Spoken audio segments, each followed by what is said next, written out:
to be able to threaten anyone and everywhere in the world. By defending ourselves, we're also defending others.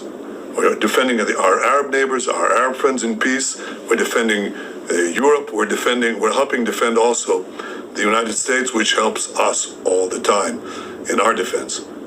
This is an important mission. Right now, the Iranian regime is bombing our civilian neighborhoods while we are targeting the terrorists. Now, this is not new. They've tried to assassinate President Trump twice.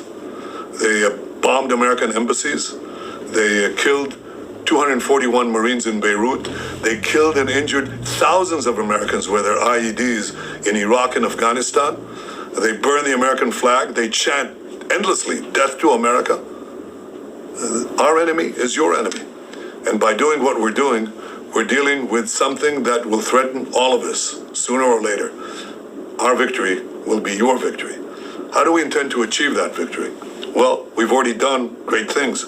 We've taken out their senior military leadership.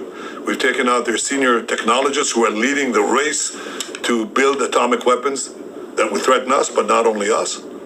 We've done all that and many other things. But we are also aware of the fact that there's more to be done. So we're preparing. We paved the way to Tehran, and our pilots over the skies of Tehran will deal blows to the Ayatollah regime that they cannot even imagine. And I can tell you this. We have indications that senior leaders in Iran are already packing their bags. They sense what's coming. I'll tell you what would have come if we hadn't acted. We had information that this unscrupulous regime was planning to give the nuclear weapons that they would develop to their terrorist proxies.